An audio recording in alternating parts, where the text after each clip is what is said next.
Isang traditional Mexican food ang ating menu for today. Pinagsamang karne, mga gulay at maraming cheese na nagbibigay ng tamang nutrients sa katawan. Ito ay ang beef taco.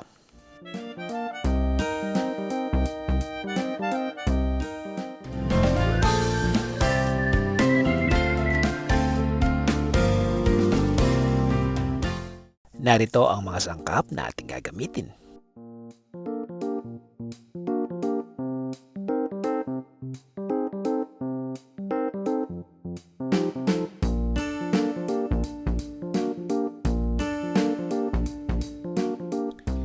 Sa katamtamang laki ng kawali ay maglagay tayo ng 2 tablespoon na cooking oil at ng 1/4 cup na butter.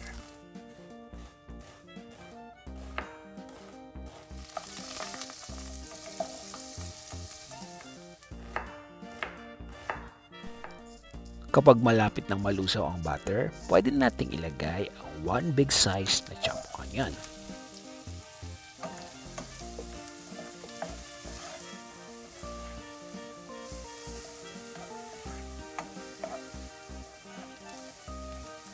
Kapag nag-translucent na ang sibuyas, pwede natin ilagay ang 1 teaspoon na salt at ng 1/2 teaspoon na black pepper. Bango ah! Isutay lang natin to hanggang sa unti-unting lumabas ang mabangong aroma ng paminta.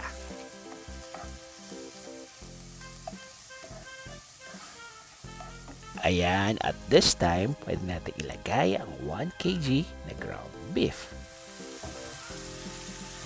Guys, usually ang beef kapag frozen, tapos dinipros mo, tapos lulutuin mo, nagbubuo-buo ito kapag hindi mo ito in-spread out. Kaya pagkalagay pa lang ng karne, hiwa-hiwalay mo na ito para hindi ito mamuo.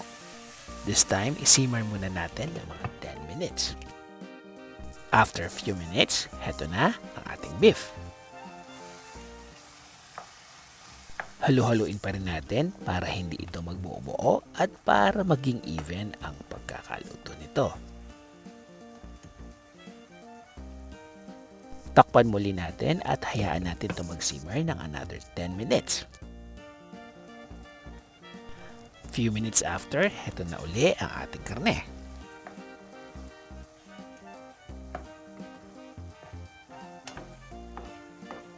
Kung makikita ninyo, nag-render na halos ang fat nito. This time, pwede natin ilagay ang 1/2 teaspoon na onion powder at ng 2 tablespoon na taco seasoning. Guys, alam niyo ba na ang seasoning na to ang isa sa importanteng sangkap ng ating recipe for today? Pero syempre, meron din naman tayong mga option kung walang available nito sa ating lugar. Kung walang taco seasoning, ang pinakasimpleng option ay gumamit lang ng 2 tablespoon na paprika. Kung wala ka talaga mahanap pero gusto mo yung authentic na lasa, narito ang mga ingredients na pwede mong pagsamasamahin. Red pepper flakes, ground cumin, salt, black pepper, paprika, onion powder, garlic powder, chili powder, at dried oregano. Ayan, at mukhang luto na ang ating beef. This time, isa-set aside lang natin para i-prepare ang mga gulay na ating gagamitin. Unahin na natin ang white onion. Guys, nga pala ang kabuang listahan ng ating recipe for today ay makikita sa dulo ng video ito at meron din naman sa description box. Isunod natin ang lettuce. Kung walang iceberg lettuce, pwede na rin ang romaine lettuce o di kaya ay repolyo.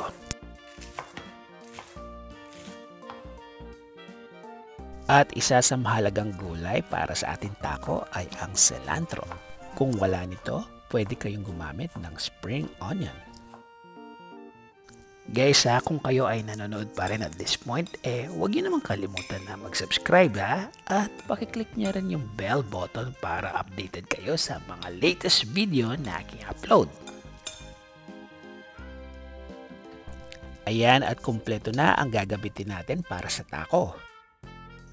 Ready na ang beef, taco shells, shredded cheese, at para mas healthy, lagyan na rin natin to ng kamatis.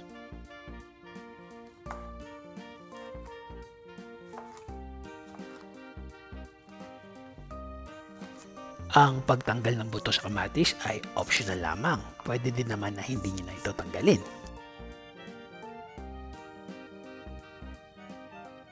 Sa nakita ko sa mga kumakain ng taco, naglalagay sila ng ranch o di kaya ng sour cream. Tapos magpipiga ng konting lemon, ng lime o di kaya ng kalamansi.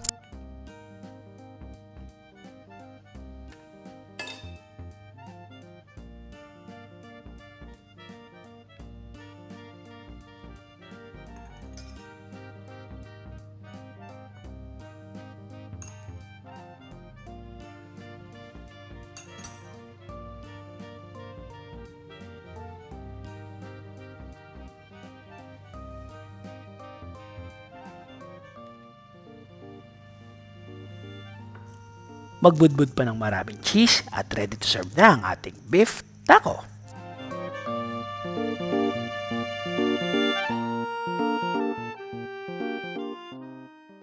Sana ay nag-enjoy kayo at natakam kayo sa ating recipe for today. At kung nagustuhan nyo po, paki-like na lang po at paki-share na rin to sa inyong mga friends and relatives. Si Jeff Simon po ito, ang inyong boy kusina, at muli maraming salamat po sa panonood.